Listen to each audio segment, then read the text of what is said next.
ನಮಸ್ಕಾರ ವೀಕ್ಷಕರೇ. ಲೋಕಸಭಾ ಅಖಾಡ ರಂಗೇರ್ತಾ ಇದ್ದಂತೆ ಪ್ರಧಾನಿ ಮೋದಿ ರಾಜ್ಯ ಪ್ರವಾಸಗಳು ಭರದಿಂದ ಸಾಗ್ತಾ ಇವೆ.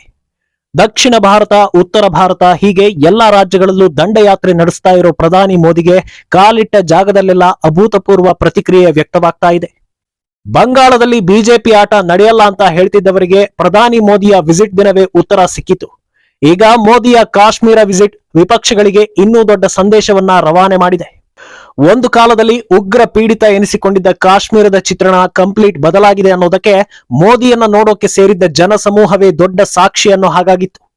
ಇದೆಲ್ಲದಕ್ಕಿಂತ ಹೆಚ್ಚಾಗಿ ಅಲ್ಲಿಯ ಪರಿವರ್ತನೆ ಹೇಗಾಗಿದೆ ಅನ್ನೋದನ್ನ ಕಾಶ್ಮೀರದ ಯುವಕರೇ ಬಿಚ್ಚಿಡ್ತಾ ಇದ್ದಾರೆ.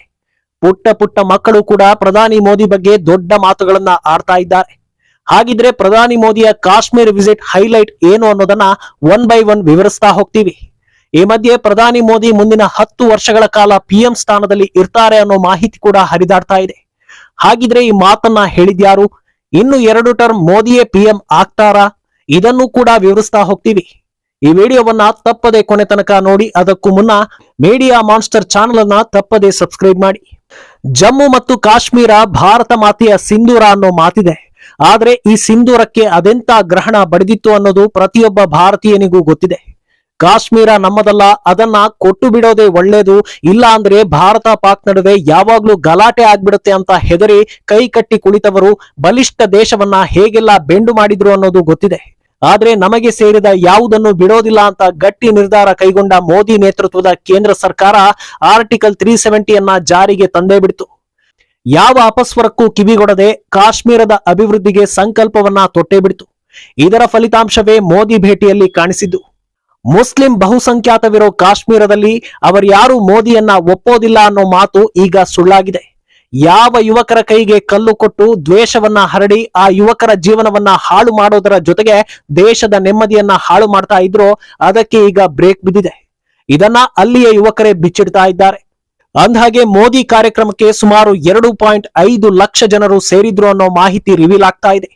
ಮಕ್ಕಳು, ಮಹಿಳೆಯರು, ವೃದ್ಧರು ಎನ್ನದೆ ಎಲ್ಲಾ ವಯೋಮಾನದವರು ಮೋದಿಗಾಗಿ ಬಂದಿದ್ದ ವಿಡಿಯೋಗಳು ವೈರಲ್ ಆಗ್ತಾ ಇವೆ. ಹೌದು, ಕಾಶ್ಮೀರ ಹೇಗೆ ಬದಲಾಗ್ತಾ ಇದೆ ಅನ್ನೋದಕ್ಕೆ ಅಲ್ಲಿನ ಜನತೆಯೇ ಸಾಕ್ಷಿಯಾಗ್ತಾ ಇದ್ದಾರೆ. ಪ್ರಧಾನಿ ಮೋದಿಯನ್ನ ನೋಡೋದಕ್ಕೆ ಲಕ್ಷ ಸಂಖ್ಯೆಯಲ್ಲಿ ಕಾಶ್ಮೀರದ ಜನರು ಸೇರಿದ್ರು. ಇದರಲ್ಲಿ ಬಹುಪಾಲು ಮುಸ್ಲಿಮರೇ ಇದ್ರು ಅನ್ನೋದು ಮೋದಿ ಅಭಿವೃದ್ಧಿ ಪರ ಅನ್ನೋದನ್ನ ಸಾರಿ ಹೇಳ್ತಾ ಇತ್ತು. ಈ ಪೈಕಿ ಸಾಹಿಬಾ ಅನ್ನೋ ಪುಟ್ಟ ಬಾಲಕಿ ಕೂಡ ಪ್ರಧಾನಿ ಮೋದಿಯನ್ನ ನೋಡೋ ಸಲುವಾಗಿ ಕಾರ್ಯಕ್ರಮಕ್ಕೆ ಬಂದಿರ್ತಾಳೆ. ಮಾಧ್ಯಮದವರೊಂದಿಗೆ ಮಾತನಾಡುವ ಅವಳು ಯಾಕೆ ಮೋದಿಯನ್ನ ಇಷ್ಟಪಡ್ತಾಳೆ ಅನ್ನೋದನ್ನ ಬಿಚ್ಚಿಡ್ತಾಳೆ. ಬಡವರಿಗಾಗಿ ಹಲವು ಯೋಜನೆಗಳನ್ನ ಮೋದಿ ಸರ್ಕಾರ ಜಾರಿ ಮಾಡಿದೆ. ಜಲಜೀವನ್ ನಂತಹ ಯೋಜನೆಗಳಿಂದ ಎಷ್ಟೋ ಜನರಿಗೆ ಅನುಕೂಲ ಆಗಿದೆ. ಅಲ್ಲದೆ ಪ್ರಧಾನಿ ಮೋದಿ ಮಹಿಳೆಯರನ್ನ ಗೌರವಿಸೋ ರೀತಿ ನಮಗೆ ತುಂಬಾ ಇಷ್ಟ. ಅವರ ಎಲ್ಲಾ ಕೆಲಸಗಳು ಜನಪರವಾಗಿದ್ದು ಮತ್ತೆ ಅವರೇ ಗೆದ್ದು ಬರಬೇಕು ಅಂತ ಆ ಪುಟ್ಟ ವಿದ್ಯಾರ್ಥಿನಿ ಹೇಳಿದ್ದಾಳೆ. ಅಲ್ಲದೆ ನಾವೆಲ್ಲರೂ ಮೋದಿಯ ಪರಿವಾರ, ಮುಂದೆ ನಾನು ಕೂಡ ಮೋದಿಯಂತೆ ಆಗಬೇಕು ಅಂತ ಹೇಳ್ತಿದ್ದಾಳೆ.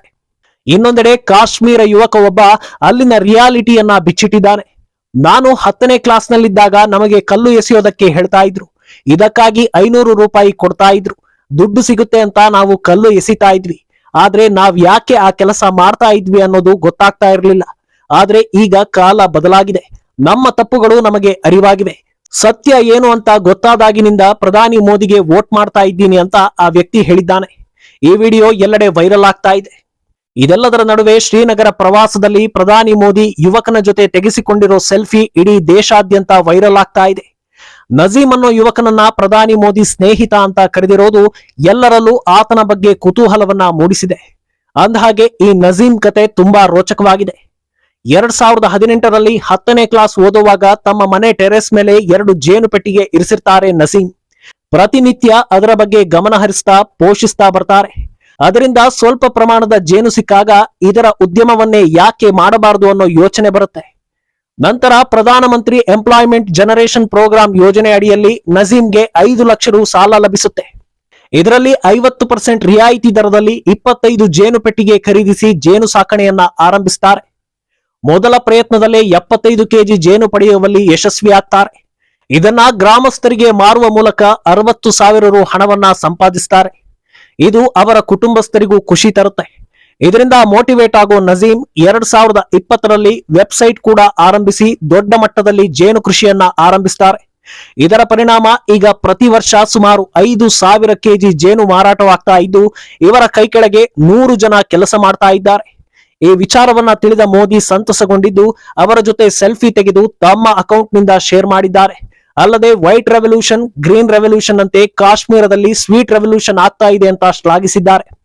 ಇನ್ನು ಕಾಶ್ಮೀರದಲ್ಲಿ ಮಾತನಾಡಿರೋ ಪ್ರಧಾನಿ ಮೋದಿ ಮುಂಬರೋ ದಿನಗಳಲ್ಲಿ ಜಮ್ಮು ಕಾಶ್ಮೀರ ಇನ್ನೂ ದೊಡ್ಡ ಮಟ್ಟದಲ್ಲಿ ಅಭಿವೃದ್ಧಿ ಆಗಲಿದೆ ಅನ್ನೋ ಭರವಸೆಯನ್ನ ನೀಡಿದ್ದಾರೆ. ಕಾಶ್ಮೀರಕ್ಕೆ ಕಾಲಿಡೋದಕ್ಕೂ ಜನರು ಹೆದರೋ ಪರಿಸ್ಥಿತಿ ಇತ್ತು.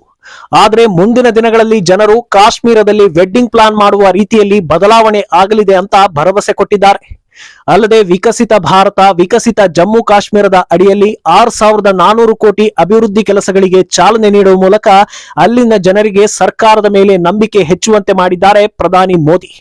ಇನ್ನು ನಾವಾಗ್ಲೇ ಹೇಳಿದ ಹಾಗೆ ಪ್ರಧಾನಿ ಮೋದಿ ಇನ್ನು 10 ವರ್ಷಗಳ ಕಾಲ PM ಆಗಿರ್ತಾರೆ ಅನ್ನೋ ಮಾತು ಹರಿದಾಡ್ತಾ ಇದೆ ಅನ್ನೋದು. ಅಂದಹಾಗೆ ಇದು ಸೋಷಿಯಲ್ ಮೀಡಿಯಾದಲ್ಲಿ ಹರಿದಾಡ್ತಾ ಇರೋ ರೂಮರ್ಸ್ ಅಲ್ಲ, ಬದಲಾಗಿ ಈ ವಿಚಾರವನ್ನ ಹೇಳಿರೋದು ಗೃಹ ಸಚಿವ ಅಮಿತ್ ಶಾ. ಹೌದು, ಮೋದಿ ಇನ್ನು 10 ವರ್ಷಗಳ ಕಾಲ PM ಆಗಿರ್ತಾರೆ, ಮಾಜಿ ಪ್ರಧಾನಿ ನೆಹರು ದಾಖಲೆಯನ್ನ ಮುರಿತಾರೆ ಅನ್ನೋ ಮಾತನ್ನ ಶಾ ಹೇಳಿರೋದು ಈಗ ಸಿಕ್ಕಾಪಟ್ಟೆ ಚರ್ಚೆಗೆ ದಾರಿ ಮಾಡಿಕೊಟ್ಟಿದೆ. ಪ್ರಧಾನಿ ಮೋದಿ 2029ರ ಚುನಾವಣೆಯಲ್ಲೂ ದೊಡ್ಡ ಮಟ್ಟದಲ್ಲಿ ಗೆಲ್ತಾರೆ. ಕಾಂಗ್ರೆಸ್ 2034ರ ಚುನಾವಣೆಗೆ ರೆಡಿ ಆಗ್ಲಿ ಅಂತ ಶಾ ಹೇಳಿದ್ದಾರೆ. ಆದ್ರೆ ಬಿಜೆಪಿಯಲ್ಲಿ ಏಜ್ ಫ್ಯಾಕ್ಟರ್ ಇರೋದ್ರಿಂದ ಇದೆಲ್ಲ ಸಾಧ್ಯವಾಗುತ್ತಾ ಅನ್ನೋದು ಒಂದು ವರ್ಗದ ಚರ್ಚೆ.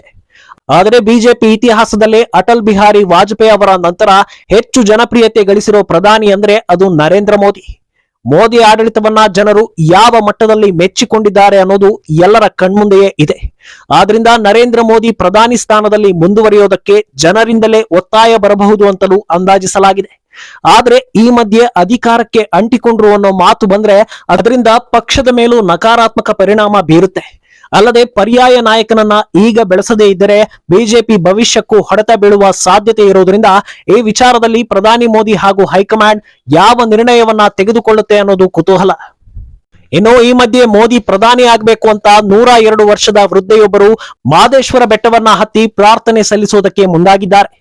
ತುಮಕೂರು ಜಿಲ್ಲೆ ತಿಪಟೂರು ಮೂಲದ ಶತಾಯುಷಿ ಅಜ್ಜಿ ಪಾರ್ವತಮ್ಮ ಕುಟುಂಬದ ಜೊತೆ ತಾಳ ಬೆಟ್ಟದಿಂದ ಮಾದಪ್ಪನ ಬೆಟ್ಟಕ್ಕೆ 18 ಕಿಲೋಮೀಟರ್ ಪಾದಯಾತ್ರೆಯನ್ನ ಕೈಗೊಂಡಿದ್ದಾರೆ.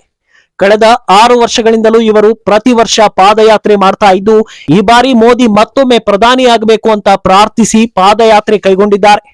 ದೇಶಕ್ಕೆ ಒಳ್ಳೆಯದಾಗಬೇಕು, ನರೇಂದ್ರ ಮೋದಿ 3ನೇ ಬಾರಿ ಪ್ರಧಾನಿಯಾಗಿ ಆಯ್ಕೆ ಆಗಬೇಕು, ನಾಡಿನಲ್ಲಿ ಉತ್ತಮ ಮಳೆ ಬೆಳೆಯಾಗಬೇಕು, ಸಮೃದ್ಧಿ ನೆಲೆಸಬೇಕು ಅಂತ ಅಜ್ಜಿ ಹೇಳಿರೋ ವಿಡಿಯೋ ಸಾಮಾಜಿಕ ಜಾಲತಾಣದಲ್ಲಿ ವೈರಲ್ ಆಗ್ತಾ ಇದೆ.